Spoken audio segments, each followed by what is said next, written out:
Hello everyone, നമ്മുടെ പരീക്ഷ വരുന്നത് ആഗസ്റ്റ് 21 മുതൽ സെപ്റ്റംബർ 4 വരെയാണ് അല്ലേ. അപ്പോൾ നമുക്ക് വിശദമായിട്ട് സബ്ജക്റ്റ് വൈസ് ആയിട്ടുള്ള എക്സാം കലണ്ടർ നമുക്ക് ലഭിച്ചു കഴിഞ്ഞു.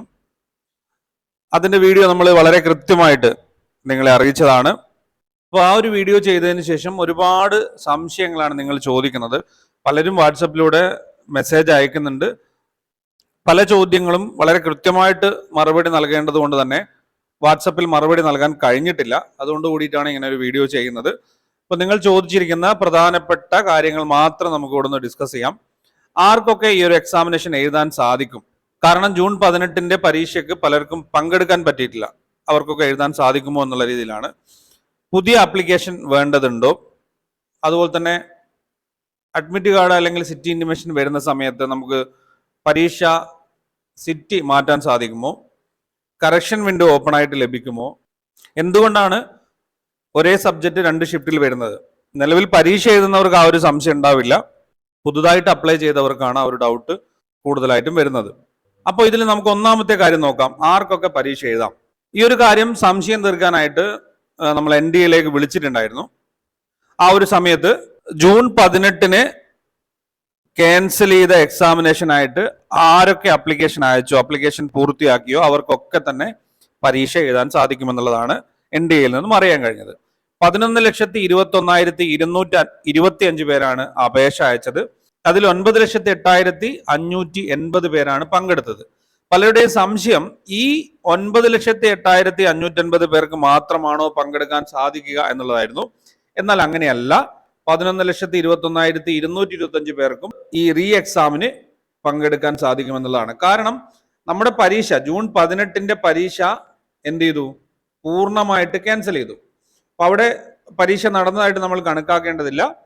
നമുക്കിപ്പോൾ ആഗസ്റ്റ് 21 മുതൽ സെപ്റ്റംബർ 4 വരെ വരുന്ന CBT മോഡിലുള്ള എക്സാമിനേഷൻ ആയിട്ട് ഈ പറഞ്ഞവർക്കെല്ലാം പങ്കെടുക്കാൻ പറ്റുമെന്നുള്ളതാണ് NDA നിന്നും അറിയാൻ സാധിക്കുന്നത്. ഓക്കെ, അടുത്ത പ്രധാനപ്പെട്ട ഒരു സംശയം എന്ന് പറയുന്നത്, നമ്മൾ പുതുതായിട്ട് ആപ്ലിക്കേഷൻ അയക്കേണ്ടതുണ്ടോ അല്ലെങ്കിൽ ഈ പരീക്ഷക്കായിട്ട് പുതുതായിട്ട് ആപ്ലിക്കേഷൻ അയക്കാൻ സാധിക്കുമോ എന്നുള്ളതാണ്. അപ്പൊ നിലവിൽ ജൂൺ 18 പരീക്ഷക്കായിട്ട് അപ്ലൈ ചെയ്തവർക്ക് പുതുതായി ആപ്ലിക്കേഷന്റെ ആവശ്യമില്ല. ആഗസ്റ്റ് 21 മുതൽ സെപ്റ്റംബർ 4 വരെ നടക്കുന്ന റീ എക്സാമിനേഷൻ ആയിട്ട് പുതിയ ആപ്ലിക്കേഷൻ നമുക്ക് കൊടുക്കാനും സാധിക്കില്ല. ഇതിൽ നമ്മൾ മനസ്സിലാക്കാനുള്ള പ്രധാനപ്പെട്ട കാര്യം, നമ്മുടെ ഡിസംബർ എക്സാം നമുക്കൊരു ഒക്ടോബർ മാസമൊക്കെ ആവുമ്പോൾ അപേക്ഷ അയക്കാനുള്ള വിൻഡോ ഓപ്പൺ ആകും. ഓക്കെ, അപ്പൊ നമുക്ക് ഡിസംബർ എക്സാമിലേക്കായിട്ട് വളരെ കുറഞ്ഞ സമയമേ ഉള്ളൂ. അതുകൊണ്ട് ഈ ഒരു പരീക്ഷയ്ക്ക് പങ്കെടുക്കാൻ സാധിച്ചില്ല എന്നുള്ള രീതിയിൽ ആരും സങ്കടപ്പെടേണ്ടതില്ല. നമ്മുടെ ഡിസംബർ എക്സാമിനേഷൻ ആയിട്ടുള്ള ആപ്ലിക്കേഷൻ ഉടൻ തന്നെ NDA പബ്ലിഷ് ചെയ്യുമെന്നുള്ളതാണ്. അടുത്തൊരു പ്രധാനപ്പെട്ട സംശയം എന്ന് പറയുന്നത് സിറ്റി ഇൻറ്റിമേഷൻ ആൻഡ് അഡ്മിറ്റ് കാർഡാണ്. ജൂൺ 18 നടന്ന പരീക്ഷയിൽ പലരും പങ്കെടുത്തത്, കുറച്ചുപേർ കേരളത്തിൽ നിന്ന് പുറത്തായിരുന്നു. അവർ കേരളത്തിലേക്ക് വന്ന് പരീക്ഷ എഴുതി. അവരുടെ പരീക്ഷാ കേന്ദ്രം കേരളത്തിലാണ് കൊടുത്തത്. ചിലർ കേരളത്തിന് പുറത്ത് പരീക്ഷാ കേന്ദ്രങ്ങളൊക്കെ കൊടുത്തിട്ടുണ്ടായിരുന്നു. ഓൾറെഡി അവിടെയാണ് പ്രസന്റ് അഡ്രസ് ഉണ്ടായിരുന്നത്. അവിടെ എക്സാം സെന്ററുകൾ കൊടുത്തു. ഇത്രയും കാലം കഴിഞ്ഞപ്പോൾ അവർ തിരിച്ച് നാട്ടിലേക്ക് വന്നു. നാട്ടിലേക്ക് വന്നവരൊക്കെ ജോലി സ്ഥലത്തേക്കും പോയി. ഇങ്ങനെയുള്ള ഇഷ്യൂവിൽ നിൽക്കുന്ന ഒരുപാട് പേര് മെസ്സേജ് അയച്ചിട്ടുണ്ട്. അപ്പൊ അവർക്ക് ഏത് രീതിയിലാണ് ഈ പരീക്ഷയ്ക്ക് പങ്കെടുക്കാൻ സാധിക്കുക, അവരുടെ സിറ്റി എങ്ങനെ മാറ്റാൻ സാധിക്കും എന്നുള്ളതൊക്കെയാണ് ഒരുപാട് മെസ്സേജുകളാണ് ഇതുമായി ബന്ധപ്പെട്ട് വരുന്നത്. അപ്പൊ അതിൽ പ്രധാനമായിട്ടും പറയാനുള്ളത്, നമുക്ക് സിറ്റി ഇൻറ്റിമേഷൻ വന്നതിന് ശേഷം നിങ്ങൾക്ക് ഏതാണ് സിറ്റി ലഭിച്ചത് എന്നറിഞ്ഞതിന് ശേഷം മാത്രമേ നമുക്കത് മാറ്റുന്നതിനെ പറ്റി ചിന്തിക്കാൻ സാധിക്കുകയുള്ളൂ. അത് മാറ്റാനൊക്കെ ഓപ്ഷൻ ഉണ്ട്. നമുക്ക് NDA മെയിൽ അയക്കാൻ സാധിക്കും. NDA ഇപ്പൊ വിളിച്ചു കഴിഞ്ഞാൽ വളരെ പെട്ടെന്ന് തന്നെ കണക്ട് ആവുന്നുണ്ട്. കാര്യങ്ങൾ വളരെ കൃത്യമായിട്ട് അവർ പറഞ്ഞു തരുന്നുണ്ട്. ഇന്നും നമ്മൾ ഈ ഒരു നേരത്തെ പറഞ്ഞ ആർക്കൊക്കെ എഴുതാം എന്നുള്ള രീതിയിൽ ആ ഒരു വിഷയം അറിയാനായിട്ട് വിളിച്ചതാണ്. അതിലൊരു കൺഫർമേഷൻ വരുത്തേണ്ടതുണ്ട് എന്നുള്ളത് കൊണ്ട് വിളിച്ചു ചോദിച്ചാണ്. അതൊക്കെ തന്നെ വളരെ പെട്ടെന്ന് കണക്ട് ആവുന്നുണ്ട്.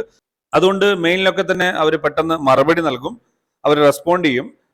അപ്പോൾ നമുക്ക് സിറ്റി ഇൻറ്റിമേഷൻ വന്നതിന് ശേഷം അതെങ്ങനെ അയക്കാം, ഏത് രീതിയിലാണ് എന്നുള്ളതൊക്കെ നമുക്ക് വിശദമായിട്ട് ആ ഒരു സമയത്ത് വീഡിയോ ചെയ്ത് പറയാവുന്നതാണ്. ഇനി അടുത്ത പ്രധാനപ്പെട്ട ഒരു സംശയം, ഇത് പലർക്കും വരാൻ ഇടയില്ലാത്തൊരു സംശയമാണ്, എന്തുകൊണ്ടാണ് ഷിഫ്റ്റ് 1 ഷിഫ്റ്റ് 2 ഒരേ സബ്ജക്റ്റ് ഒക്കെ വരുന്നത്? അത് ഇംഗ്ലീഷ് സബ്ജക്റ്റിന് പുതുതായി അപ്ലൈ ചെയ്തവരാണ് കൂടുതലായിട്ടും ആ ഒരു സംശയം ചോദിക്കുന്നത്. നമ്മൾ മനസ്സിലാക്കേണ്ട പ്രധാനപ്പെട്ട ഒരു കാര്യം എന്ന് പറയുന്നത്, ഇന്ത്യ ഒട്ടാകെ എഴുതുന്ന ഒരു പരീക്ഷയാണ് UGC നെറ്റ് എക്സാം എന്ന് പറയുന്നത്. അതിൽ തന്നെ ഏറ്റവും കൂടുതൽ പേർ പരീക്ഷ എഴുതുന്ന 2 സബ്ജക്റ്റുകളാണ് കൊമേഴ്സും അതുപോലെ തന്നെ ഇംഗ്ലീഷും. ഈ 2 സബ്ജക്റ്റുകൾക്കും ഒരുപാട് അപേക്ഷകരുണ്ടാവും. അപ്പോൾ നമ്മൾ ഒരു ദിവസം ഈ അപേക്ഷകരെ എല്ലാം ഉൾപ്പെടുത്തി പരീക്ഷ നടത്തണമെങ്കിൽ ഒരേ വിഷയം 2 ഷിഫ്റ്റിലായിട്ട് നടത്തണം. അപ്പോൾ മോർണിംഗിലും 3 മണിക്കൂർ പരീക്ഷ ഉണ്ടാവും. അത് 9:30 മുതൽ 12:30 വരെ ആയിരിക്കും.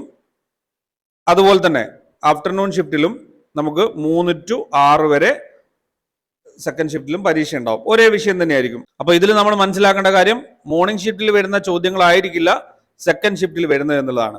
അപ്പൊ ഇവിടെ പ്രധാനപ്പെട്ട ഒരു പ്രോബ്ലം എന്ന് പറയുന്നത് നമ്മുടെ ആൻസർ കീ വരുന്ന സമയത്ത് നമ്മൾ എന്ത് ചെയ്യണം? മാർക്ക് കൃത്യമായിട്ട് കാൽക്കുലേറ്റ് ചെയ്യണം. ഇവിടെ പേഴ്സൻറ്റേജ് ആയിരിക്കില്ല, പേഴ്സൻറ്റേജ് ആയിരിക്കും. അതുകൊണ്ട് തന്നെ മാർക്ക് കൃത്യമായിട്ട് നമ്മൾ കാൽക്കുലേറ്റ് ചെയ്ത് വെക്കണം. എങ്കിൽ മാത്രമേ റിസൾട്ട് വരുന്ന സമയത്ത് കട്ട് ഓഫ് അനൗൺസ് ചെയ്ത് കഴിഞ്ഞാൽ ആ ഒരു മാർക്കിലേക്ക് നമ്മൾ എത്തിയിട്ടുണ്ടോ ഇല്ലയോ എന്നുള്ളത് അറിയാൻ സാധിക്കും. അതിൽ ഇപ്പൊ കൂടുതലായിട്ട് കൺഫ്യൂഷൻ ആവേണ്ടതില്ല. ആ ഒരു സമയത്ത് നമുക്ക് ആ കാര്യങ്ങളൊക്കെ കൃത്യമായിട്ട് മനസ്സിലാക്കാം. പേഴ്സൻറ്റേജ് എങ്ങനെയാണ് കാൽക്കുലേറ്റ് ചെയ്യുന്നത് എന്നുള്ളതൊക്കെ കൃത്യമായിട്ട് നമ്മൾ വീഡിയോ ചെയ്ത് പറഞ്ഞിട്ടുണ്ട്. കൂടുതൽ അപേക്ഷകർ വരുന്ന സമയത്താണ് ഇത്തരം ഒരു കാര്യം ഒരേ സബ്ജക്റ്റിന് 2 ഷിഫ്റ്റുകളായിട്ട് നടത്തുന്നത്. ഇത്രയും കാര്യങ്ങളാണ് നിങ്ങൾ ചോദിച്ചിരിക്കുന്ന പ്രധാനപ്പെട്ട സംശയങ്ങൾ. അതിനൊക്കെ തന്നെ കൃത്യമായിട്ട് മറുപടി നൽകിയിട്ടുണ്ട്. കുറച്ചു പേർക്ക് മെസ്സേജിലൂടെ മറുപടി നൽകാൻ സാധിച്ചിട്ടില്ല. അവർ ഈ വീഡിയോ കണ്ട് കൃത്യമായിട്ട് കാര്യങ്ങൾ മനസ്സിലാക്കുക. അപ്പോൾ ഇതുപോലെ നിങ്ങൾക്ക് ഉപകാരപ്രദമായിട്ടുള്ള മറ്റൊരു വിഷയവുമായി നമുക്ക് അടുത്ത വീഡിയോയിൽ കാണാം. Thank you for watching. Keep studying. Stay safe.